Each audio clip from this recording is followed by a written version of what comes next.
Welcome everyone to Venture Out events featuring Kuza and Piatrika Biosystems. On behalf of CGIAR's Accelerate for Impact platform, my name is Megan Steele and I'm happy to be introducing this event here today. The Accelerate for Impact platform, A4IP, is a venture space that's housed in CGIAR's Private Partnerships for Impact unit, with the mission to co-design, accelerate, and fund science-driven technologies to address some of the world's most pressing challenges. A4IP leverages CGIAR's scientific assets and network of partners to cultivate scientific entrepreneurship, incubate new ventures, and accelerate existing innovation. Through innovative partnerships, we aim to bridge the gap between research and the market, creating demand for CGIAR science and connecting it with the agritech innovation ecosystem. Today, we gather scientists, innovators, and stakeholders from CGIAR and beyond to promote learning, inspiration, and interactive discussions on the journey from lab to market for two innovative agri-food technologies. The event today features two startups that are revolutionizing the resilience of smallholders and bridging the gap between the scientific community and farmers. Kuza, a framework of private sector frontline extension networks engaging rural youth as agripreneurs, and Piatrika Biosystems, an integrated enterprise decision support system where scientific and farming communities can harness information, are both innovating the world of digital agriculture. Our objective here is to learn from their insight on the journey from bringing an innovation from lab to market, and together explore opportunities to accelerate the impact of these technologies with science and CGIAR. We will welcome each startup to take the stage and showcase their innovation and scaling journey. And following the presentation, we will welcome expert Dhulipala from CGIAR's International Livestock Research Institute for an interactive discussion, incorporating audience input and generating insights across disciplines.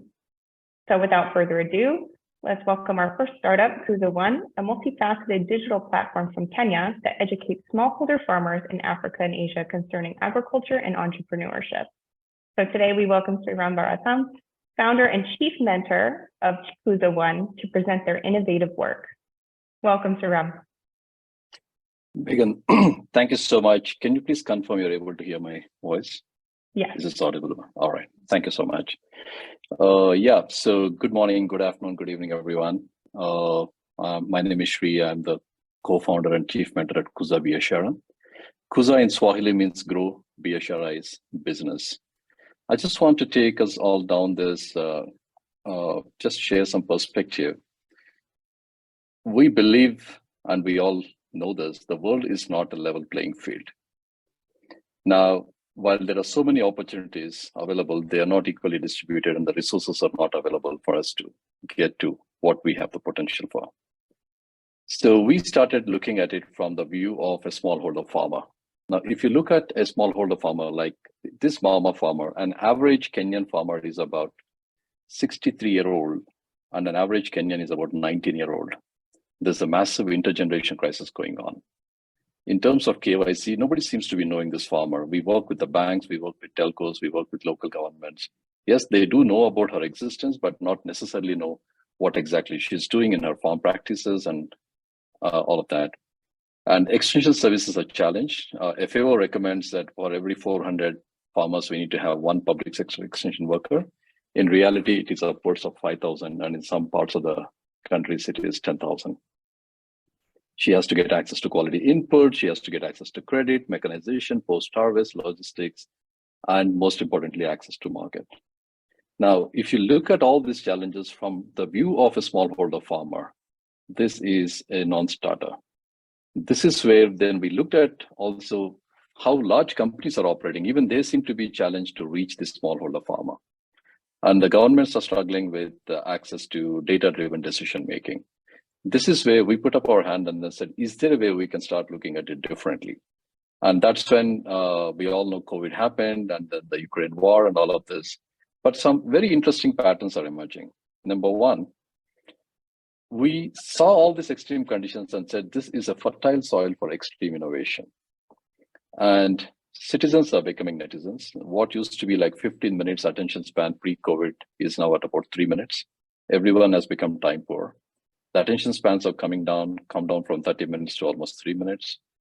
And then we say last mile, and we're challenging this and then say, why is this the last mile? From whose perspective is this the last mile?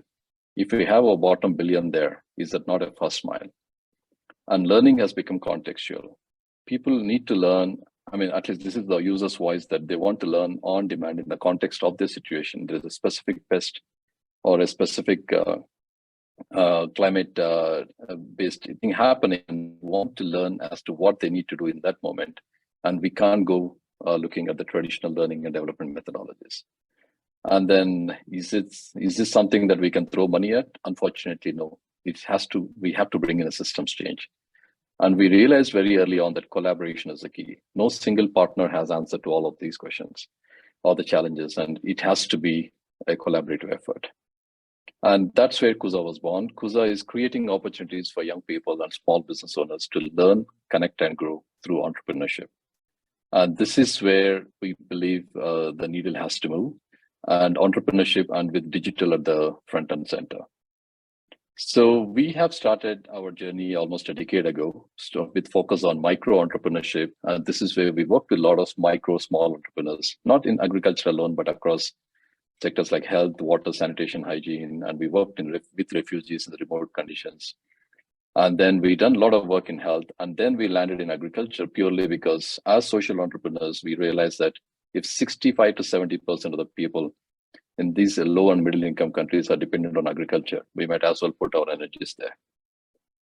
So that's the birth of a very interesting model we call as agripreneurs, this agriculture entrepreneurs. We have a very thorough process of screening them, selecting them. This is where we work with the local governments and community-based organizations and private sector organizations, with the modeling that every youth agripreneur would work with about 200 farmers in their local neighborhoods, and they would provide bundled services. The bundling services like the crop advisory, access to quality inputs, credit, and markets. Not necessary that they have to do all of them, but it is their choice to pick up area of their interest. And then we realized that, yes, they are not ready-made available through universities or campuses. We got to go build them.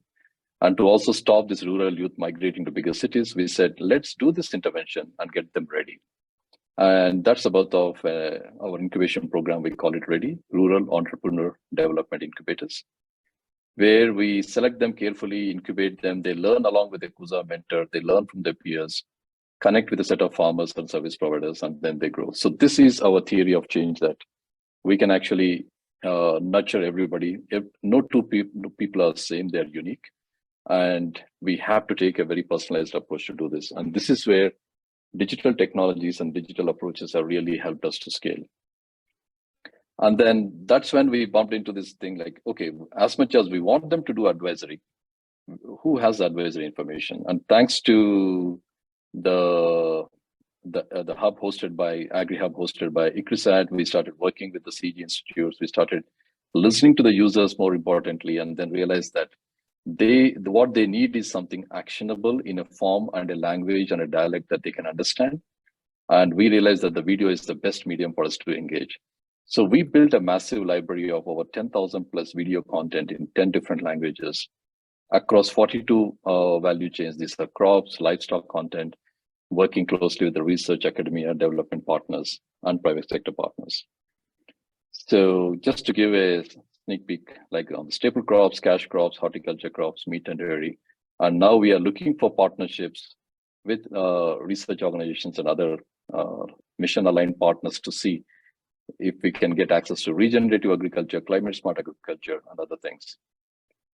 And we are currently also working with ILRI, International Livestock Research Institute, on the sampling project in Tanzania, where the focus is on dairy. And we are now creating agripreneurs in the rural areas who are focused on dairy value chain. And that's something which we are looking forward to start collecting the evidence as to how this will start transforming. Then came the idea that, okay, having content is great, but these people who are earning $2 to $3 per day, how do they even access this content?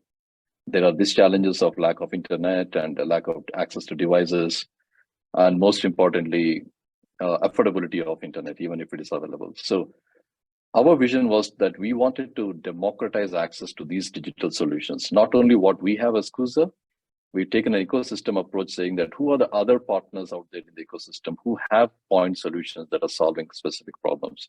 Like somebody has something on climate, somebody has something for mechanization, There's solutions for soil testing, like that. So we brought all of this and came out with this very innovative portable digital, where you see some interesting devices here. These devices are designed to work in the off-grid without internet and gives an opportunity or empowers these young people to power the farmers and those people who are working at a grassroots level. So to just give you a snapshot here, in this case, you can see how this young man in the top this is probably some farmer's home where they all congregated, like you can see at a farm level or even in some construction site, whatever resources they have at the grassroots.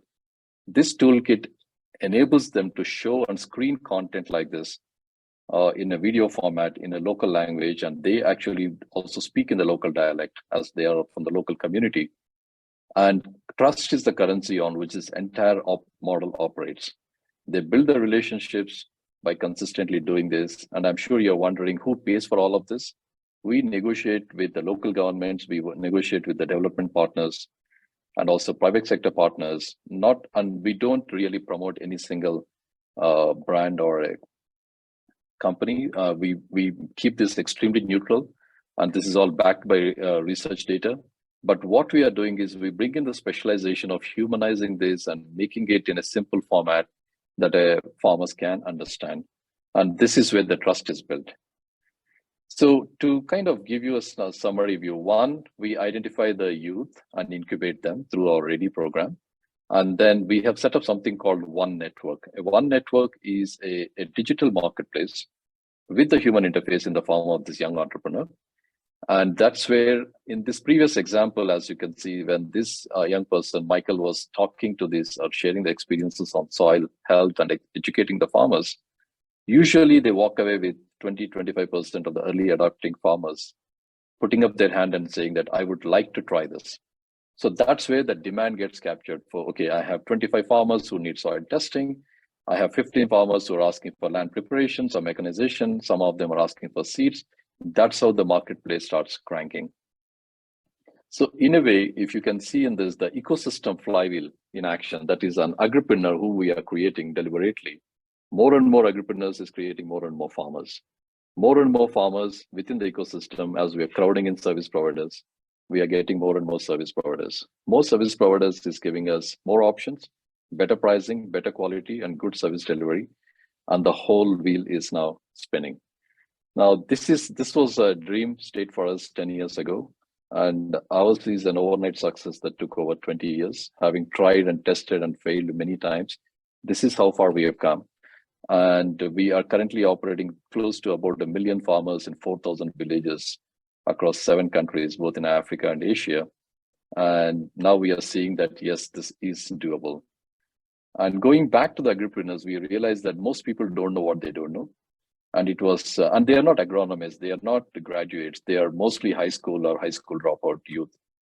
And that's where the digitization and the humanization of these digital technologies is what is helping them to adopt. And we learned that when people adopt technology, they do old things in a new way. But when they internalize technology, they find new things to do. For example, in this case, like 5 of them from the same administrative block in Kenya, all of them have gone through our incubation program. By the way, we call it the Leadership Academy, Kuza Leadership Academy. Like Robert Mwangi, the first agripreneur here, having done this kind of trainings to the farmers over a period of 3-4 months, realized and discovered his passion to do biofertilizers. And we managed to get an expert to assist them and somebody to help build the brand. Now he, along with about 16 other youth, have started a biofertilizer unit, and they are producing that locally. But he and his team have no experience how to sell it. And this is where Lena Mwangi here, the third entrepreneur, who is focused on setting up an agro dealer shop, she's the one who is distributing it. And Adam Muriti, the second entrepreneur here, has picked up spraying as a service. And we managed to get him a loan to buy a sprayer. And now he's actually serving close to 1,000+ farmers within his neighborhood. Then he got his brother into it, then he got his neighbor into it. So each of them have figured out different pathways. But interestingly, all of them are working towards a common cause, and they complement each other. That was a big challenge that we had to ensure that these small entrepreneurs start working together. They always think the one in the neighborhood is his competition or her competition. So to just share with you, here are the different income streams for these agripreneurs. They are making money through commissions they earn from suppliers, from the sale of inputs, aggregation of farm produce, specialized services, quality control, post-harvest, sale of products like tarpaulins, hermetic bags, and also through credit and financing. These are some that every day they are surprising us with innovative ways in which they're making money. And that's where we see our success, that, we have really empowered them to do this. And in a way, what is emerging here, we are part of an initiative led by the World Bank in Kenya called 1 Million Farmer Platform, where a disruptive agriculture technology initiatives was done, and over 30 plus agtech innovators were identified, and 26 of them are currently in the ecosystem working across the country. Each of them are offering point solutions for productivity. Some are offering for supply chain, for some for finance, insurance. But what we are doing is we are actually bundling all of them using the agripreneur of the last mile with our ability to do the omni-channel, that is using the edge devices that you saw with the backpacks, and those farmers who are connected to the internet, they're able to access using their, call it WhatsApps to apps and all of them, or with partner to partner, we are able to integrate through APIs. So it's not about technology. We learned that it is, whether it's online or offline, bottom line is the key as to what difference we made in the life of that mama farmer that we spoke about. So who are we working with? We're working with over 30 plus local governments, with corporations, and we're also working with development agencies. So here is the theory of change that we have witnessed. One is by building individual mastery of these agripreneurs and bringing them together in small cohorts of 5 to 8 people, we are able to build community capacities locally. And when we are repeating these in different geographies, we are able to see a network effect. And let me just give you a sneak peek of the network that we have managed to do. This is as of end of last year. You can see, I mean, when I share this, a lot of people say that's probably a peacock, or somebody said this is virus. But this is the actual network of our ecosystem partners. We've not mapped the farmers. That becomes too complicated. We are currently looking, each of the green bubble there is a county. And the purple ones in the middle and at the edge are our service providers, and the orange ones are our agripreneurs. And the size of the bubble shows the volume of transactions they're doing. So last year alone, this network has done over $25 million worth of transactions. And with the kind of subsistence farmers being engaged into this kind of a network and doing this is actually a dream come true state for us. To just show you the network in action, you can see how this network effect is exploding in a nice positive way, creating the network effect. And for us to do this, we have realized that we need an ecosystem. So that's why we are working with the public sector and encouraging or working closely with them to catalyze and bring in the change to start thinking public good investments. And catalytic investment coming through the philanthropy sector is what is helping us to get started with incubation of these entrepreneurs and getting them support for at least a season. And in the process, we are lowering the cost of acquisition of farmers. And that's how private sector is jumping in through the one network that you saw and building the scale and sustainability. So this is in a nutshell. In Kenya, we were in 3 counties. All the highlighted ones in yellow are the counties where we are. We just added 2 more in this. And we are seeing there are different archetypes of agripreneurs who are emerging. And what is interesting is we were in 3 counties pre-COVID. Just during the COVID time, when all the borders were closed, this model really exploded. And we have witnessed this kind of an exponential growth coming in. So there are some who are doing rural advisory, some are doing inputs, mechanization, and different archetypes are coming in, including those who are doing animal and livestock services. We have expanded in East Africa region and also in South Asia, as I shared earlier. And now we are looking for strategic partnerships to see how we can work with the existing network of farmers, if you got, or other partners who would be keen to replicate a model like this. And this is a quick summary of a recent independent evaluation done by the World Bank and AgriFin Accelerator, with over 65% of our farmers being women. Interesting to hear that 73% of them said they are accessing the products or services for the first time. And And 63% of them said they cannot find a good alternative to Kuza. And over 55% said increased income in farming, and overall 95% of them said improved quality of life. So this is in a nutshell what we're doing. Happy to take more questions, and thank you so much for your attention. Over to you, Megan. Thank you so much, Sriram, for that fantastic introduction into the network and impact of Kuza One. I think that network graph is super interesting. It definitely shows what kind of impact you're having. So as a quick reminder to our audience today, we encourage you to share your questions and feedback through the Zoom Q&A function, and we will tackle them in the discussion portion still to come. And next, I'm delighted to invite Vasudev Kumanduri of Piatrika Biosystems. Piatrika Biosystems is an enterprise decision support system working towards bridging the gaps between scientific community and farmers and more quickly bringing innovations to market. Welcome, Vasudev. Thank you, Megan. Thank you. I'll just share my screen.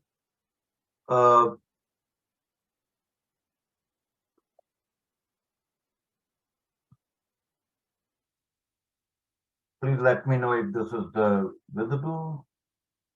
Yes.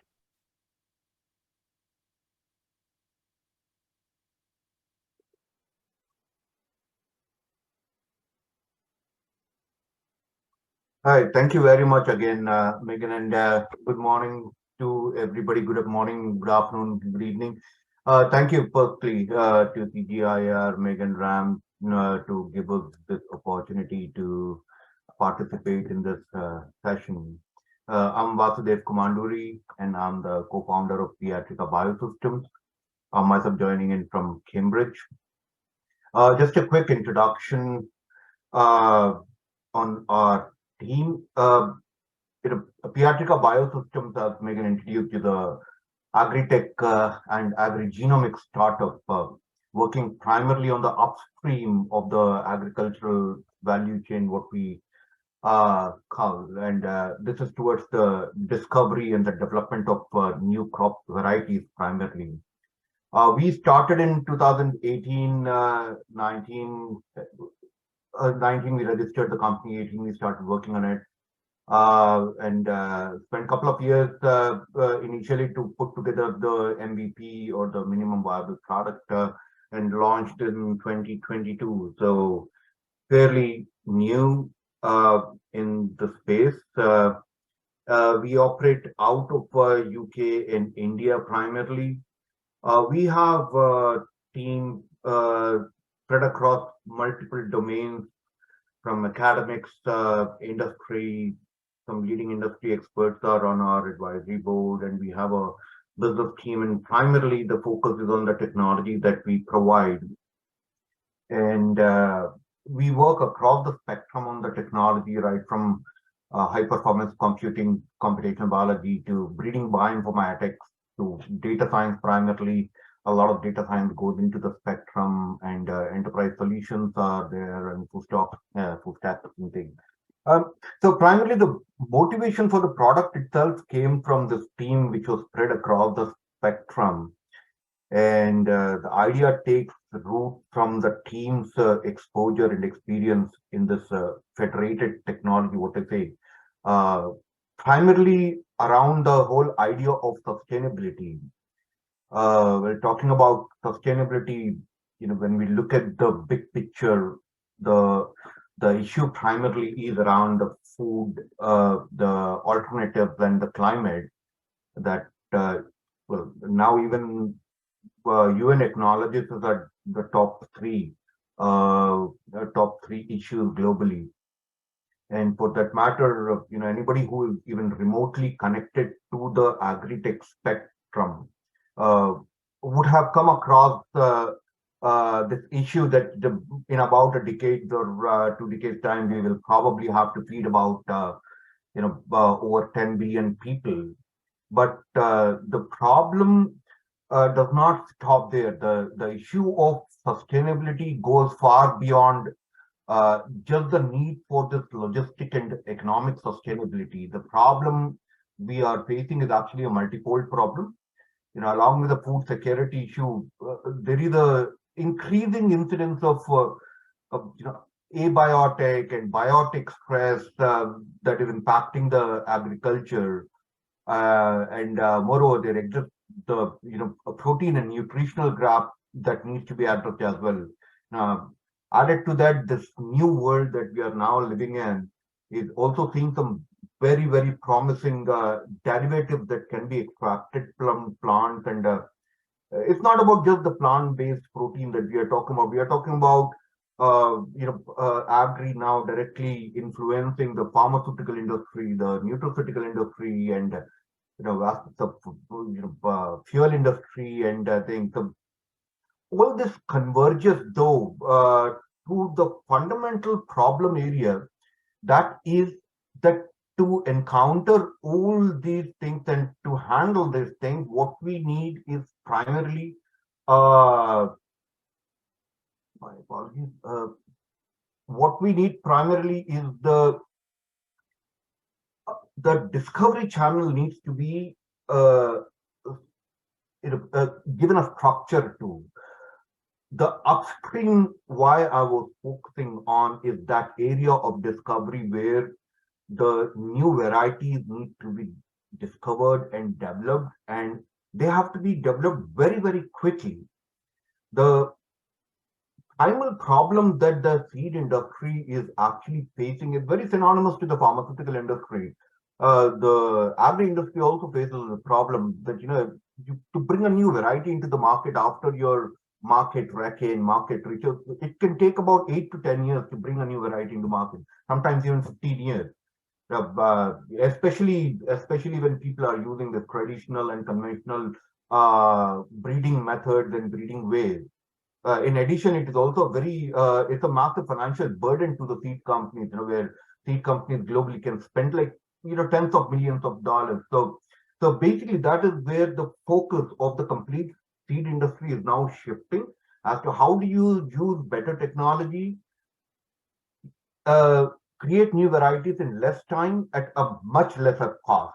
And that is where, in essence, Piatrika Biosystems is stepping in.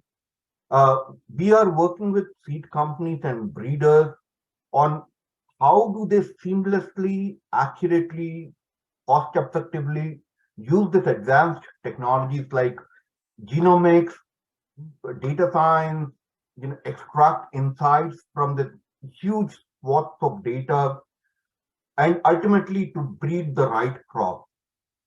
And Piatrika is working with the seed companies to provide this crop intelligence and decision support, while helping the breeders and researchers to discover and release new varieties.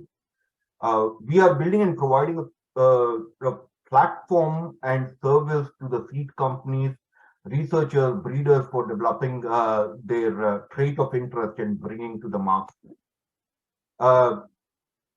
Primarily, Piatrika offsets this R&D risk for the novel seed discovery by running some advanced computational systems, high performance computing, data science, data collection through instrumentations, assimilation of that data on both the crop genomic and phenotypic data, and provide a platform for this designing the breeding programs, what we say. And beyond the discovery, what we also do is we are supporting the seed industry supporting the seed industry process with tools for the field trials and field data management and data collection aspects, and very systematically integrating information from IoT, satellites, sensor, drones, and other devices that can help us to automatically and autonomously collect this data and seamlessly integrate it with genomic data, where we run this high performance computing for the genomic analysis and breeding bioinformatics and data science aspects. In essence, we provide the enterprise level centralized cloud-based platform for crop variety discovery, spanning across the discovery, development, and release spectrum. In terms of the traction, we are a fairly new company, but we were able to raise a pre-series round last year. We closed the pre-series round at 1.2, which kind of helped us to bring the team together and get some really good technologies and people on board. And now we are kind of working with some multi-locational trial organizations, and initially engaged on $100,000 equivalent, and we are working with some seed industries. It's a good starting point. It's a great place to start from. Good penetration point where we are working with some seed industry on very specific trade discovery. We are kind of hand-holding some seed industries across the complete spectrum, right from the point of germplasm and genotype data collection to sequencing to taking it forward to the integration platform analysis, giving back the results quickly, and running them through the complete breeding platform. We have onboarded about 800 different varieties from the clients across about 20 crops. We're running trials across about 17 locations, if I'm not wrong, and working on about 5 different traits that include drought tolerance on some cereals and some very specific pest and virus resistance varieties. And we have over time we have kind of matured on our go-to-market strategies where we have compartmentalized our spectrum, or what we do is we provide the complete spectrum in multiple silos. There's a discovery silo, there's a development silo, and there's a release silo, and the client can actually engage with their primary necessity and then expand across the spectrum. There are 2 primary models. One is the subscription of the platform itself, where people can onboard themselves and get their whole data in place, and the system takes care of the rest. And then there is this project-based approach where our services get involved with the trait selections or the trials directly. Then there is a royalty aspect as well, where we work with some clients on a post-market royalty on the discovered varieties. We do segment our market carefully, depending on how big the organization is, and so it was very nice of Ram and Megan to give us this opportunity, because we were indeed trying to explore what are the avenues where we can liaise with organizations, especially because being an early stage high velocity deep tech space. One thing which is fundamentally important to us is this revalidation and data, and we do need some level of collaborations and partnership on that side, where we identify. So there are 2 ways of how we can liaise. One thing is, one way is more functional, where we could identify a particular trait of interest, and we can leverage Piatrika service on the platform and service to run across the discovery and development of the whole trait across the channel, or more on the digitization front, where we can find a foot in the door on one particular vertical and expand it as the need is. So in terms of the engagement, I think there are quite a few avenues that we can explore.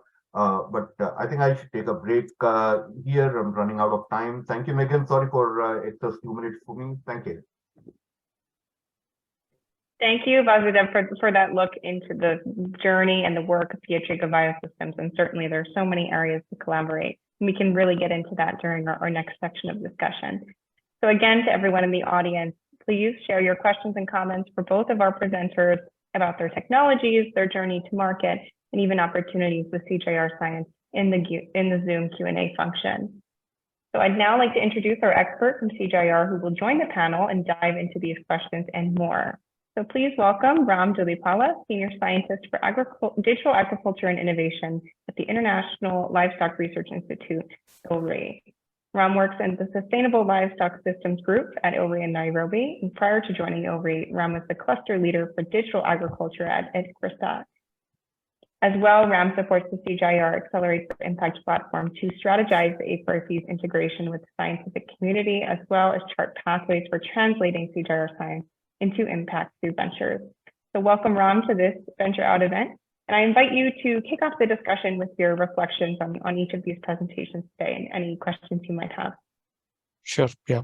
Thank you, Megan. And first, let me thank both Sriram and Vasudev for taking the time out and, coming here and making the presentation. So yeah, I mean, both these individuals, both these startups are very well known to me, as the connection with these startups is from the iHub that I had the opportunity to incorporate and run it for some time at ICRISAT. Now, why, during the course of operating the iHub platform for nearly 6 years, we would have enabled, incorporated, incubated, or you can call it whatever. We had about 22 of them. One reason why I kind of decided to showcase Piatrika and both Sriram is, in some ways, these are, I mean, both of them are fantastic entrepreneurs, but it's just that, where Piatrika is more upstream, so they've picked up a very niche challenge that exists within the industry of seed R&D. So he's using digital technologies to solve a very unique problem, and whereas Sriram, he's more on the downstream, trying to really bring impact more at the ground level. So I thought it will be very nice for us to showcase two startups that are kind of working at two ends of the agri value chain, so to say, and therefore also re-emphasize the fact that agri-tech is not just only about market linkages. It's not only about downstream innovations. There's also a lot of opportunity for something like what Piatrika does, right? So this is something that I wanted to underscore, but I'd really like to make this interactive. So maybe rather than me reflecting on it, I would like to really pose back this question to both Vasudev and Sriram. And Vasudev, Sriram, both of you can be like super honest. We've known each other for a very long time. Quickly, in a very, all of us say collaboration is very important. I think our partnerships are very important. I think that's a cliche. It's given, everybody understands it, right? But what most people struggle, or what most organizations, especially international organizations like CGIAR, where we are just beginning to warm up to, collaborating with private sector, working with private sector, we've been working for 7 years, so to say, together, right? But even 7 years in CGIAR's history of existence of nearly 50, 60 years is probably still very nascent, right? So what I would really like to hear out from you is, what are those we can collaborate? Can you be a little more specific and explicit in terms of what exactly organizations like CGIAR can bring to the table that you think as a startup you value most, and that is what you are really looking for as far as organizations like CGIAR are concerned? The reason I ask this question is I see a lot of my ex-colleagues from ICRISAT and some colleagues from ILRI who are on the call. I think we'll really benefit from hearing your view on understanding what is it that you're looking for us, right? It's important that we find that shared vision and common ground so that we can go about our business of collaborating, right? So maybe I'll pause there. Maybe Vasu, you go first. Yeah, no, absolutely. Thanks, Ram. I think you have identified it very nicely that, while Sriram is working on downstream, we are working on upstream. Now, one thing about upstream discovery process, especially since the advent of the whole data science thing, is the data first. And, while the computational biology is evolving very, very quickly, and so is the base science, whether we talk about double haploids or whatever other technologies, while the base agri-science and agri-genomic itself is developing. The exponential development on the data science itself, because now, AI has become a bit of a mainstream buzzword now. to give any sense to data-oriented company, one thing very fundamentally that is becoming important is validation. And what I think is, for us as an early stage startup, it is extremely important to actually get testimonials, validations, and proof of concept on as many case studies as possible. And with a plethora of different organizations and crops and varieties that CGIAR works with, I think they are probably one place where if we actually mobilize it well, we can capitalize on a lot of the data. It's about the available data, the legacy available data, and it is about the opportunity to collect new data. Right? So both of these opportunities are available with organizations like CGIAR, which will eventually help us to strengthen that thing. So that is one level of collaboration we definitely would aspire. And of course, the other aspect is the unsaid undertone is always that big organization, global organizations that are affiliated with CGIAR. Once we have good validations and testimonials from them, it gives us a lot better visibility across the private industry. So yeah, so these are the areas of interest. Sure. Thank you, Vasu. So Sriram, you can go next, but before you go into that specific question, I think my colleague Jacob has really put an important question. Maybe you can start with that and then go about saying what are some of the specific asks. What do you think are the specific points of interaction where I think CG and entrepreneurs like you can really collaborate? Yeah. Thank you, Ram. I don't know, I should say I like you or I hate you for putting me on the spot. But on a serious note, I think let me address both of them. The key value add that CG can bring or brings to the table is the ability to convene, catalyze, and co-create. So I mean, my definition is 1 + 1 is not 2, not 4. It has to be 11. And I think that is only possible today with all of these digital technologies that are giving us these capabilities. And like Vasudev has said, it's extremely important for us to have an upstream and a downstream collaboration. Now, let me take a specific example and speak. For example, right now we are working with a sapling project in Tanzania. And I can see Niels online and Niels, James Rao, and Amos from Tanzania. We've actually been talking for almost close to like 9 months. We've seen, and there is this program, there are some resources available there, but when actually the team understood how we do this, so we were honest to go onto the whiteboard and then say what worked in the previous attempt, what can be done differently, and how we can put our resources and heads together, and then co-create and collaborate.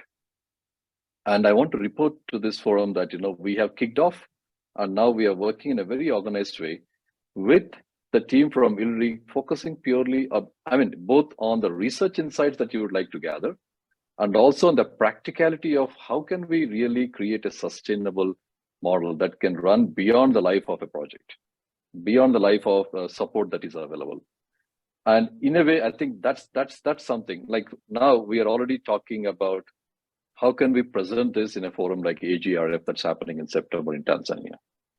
Now it is seeing is believing, showing with evidence-backed, demonstrating anything with an evidence-backed thing. So we do things, we just don't know what is evidence-based research. To be honest, we had no clue what that means. But now what we are also learning is the research industry would also want to see how some of those ideas with the theory of change, how do we kind of really translate this and see this on the ground? And what this means is a lot of resources are available. Like last month, I was at Africa Agricultural Policy Leadership Dialogue that happened in Lusaka. Now we were sitting with the Minister of Agriculture from Tanzania. Now, when I presented something like this is happening, he said, this is interesting. As you get some insight, do let us know. We would like to scale it nationally. Now, I don't think we would be able to go alone and say this as a private company. Now, that's where the CG strength comes in. Again, I repeat, the ability to convene, catalyze, co-create. And this is just one private innovator like Kuza. What if we are able to bring, and this is what, as Kuza, what we are doing is, we are also convening in our own way, speaking a language which a private sector understand. We already got about 70 plus different partners on the onto the ecosystem. So now CG would need some of them, or maybe all of them, I don't know, based on the project, based on the program.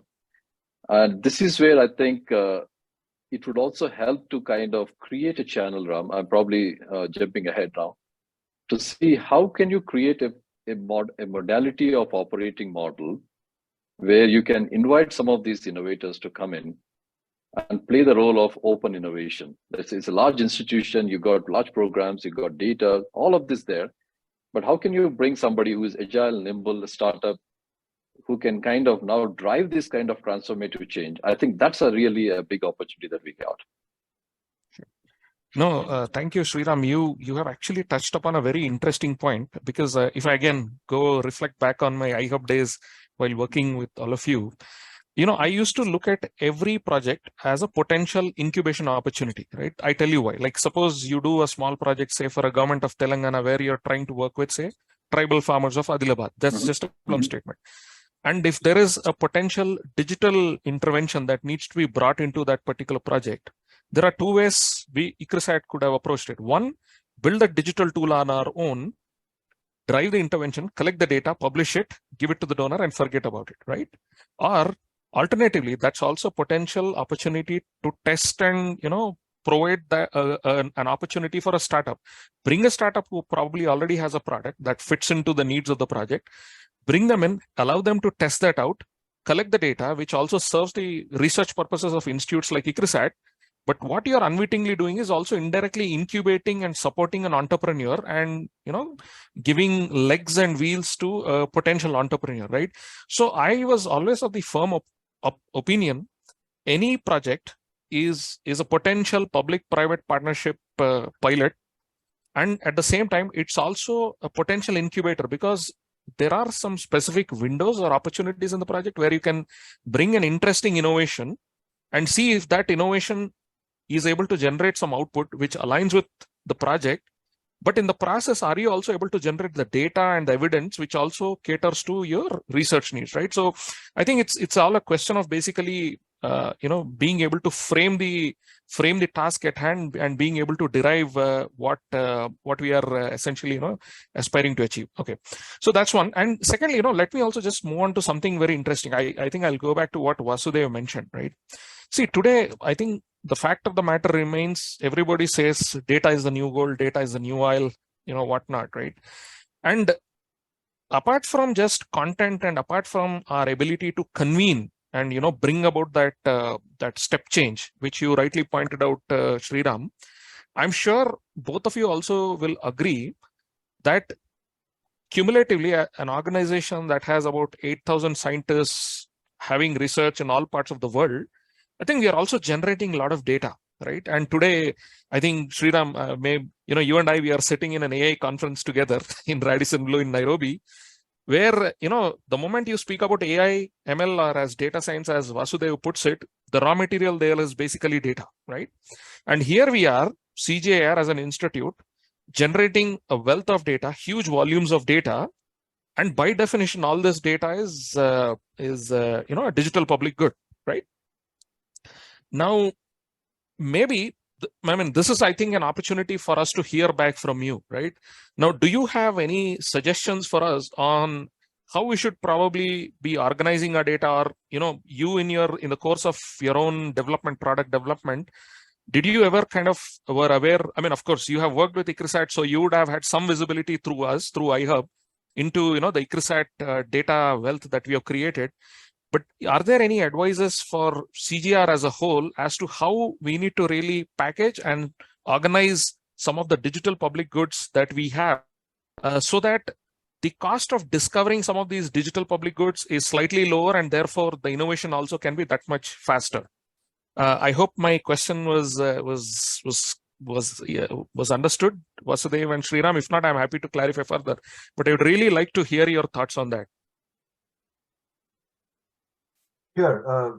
Can I take it up, Sriram?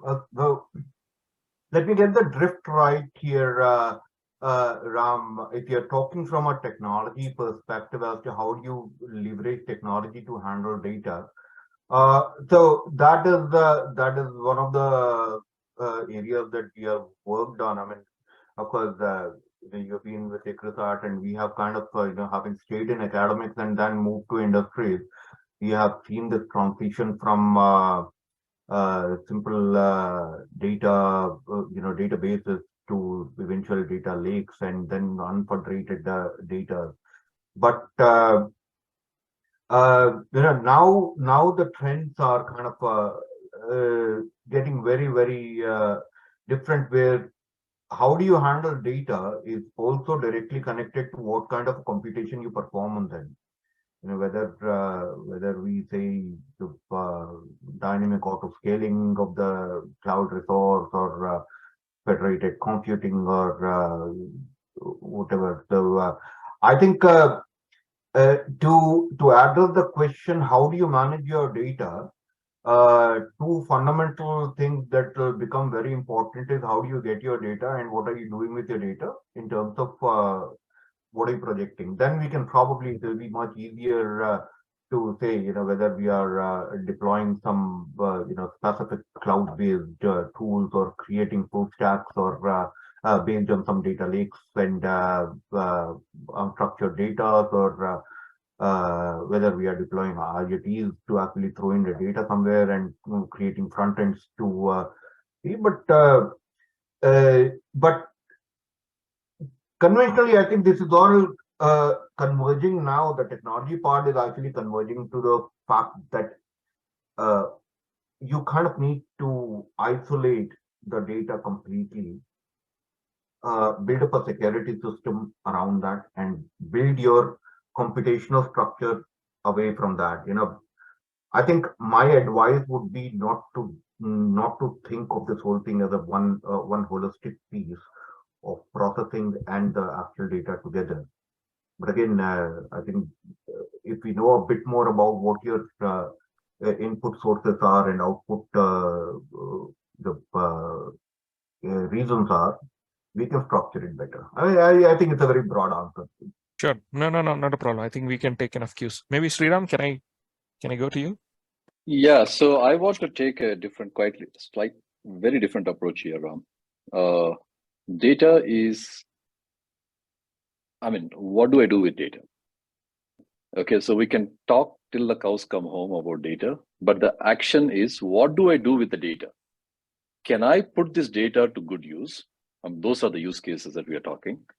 And can I validate something on the ground, bring the data back to this 8,000 pool of, a pool of 8,000 plus scientists, and then put it in front of them and then say, here is what the user has to say.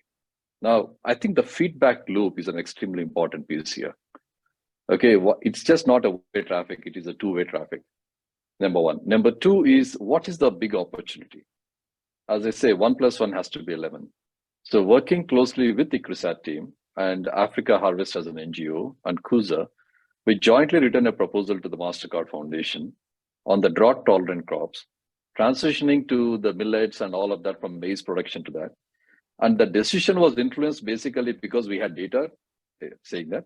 Number two, we had the research backing that, these are drought-tolerant crops made good for this kind of conditions. And number three, what the donor wanted to see and hear is that, how can we bring youth into agriculture? So when we put all these pieces together, a fantastic theory of change, which we are now already demonstrating, building on strengths of each of us.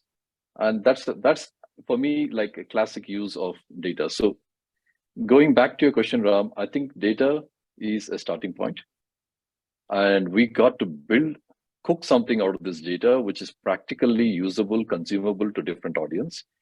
And again, back to the conversation you and I had, Ram, with the Gates Foundation and GIAR today, just like an hour ago, where they're saying, oh, all great, so what is the problem we are solving? And that's why I say is the key. And I think I've also answered your first question in this form now. And most importantly, what is an exit option to a research-based project? When the project ends on a calendar, let's say 3-year, 4-year, how do you even sustain that? So if we are able to bring this private sector ecosystem right in the beginning as you are designing this, can actually become an exit option so that we are not adding for a new resource, we can bring additionality into it. No, absolutely, Sriram. So in fact, one of my favorite quotes is fall in love with the problem, not the solution. I think most technocrats like us, I mean, I shouldn't include you, but generally, I think most technocrats, generally put the, you try to force fit your solution into a problem. Yeah, same goes with data.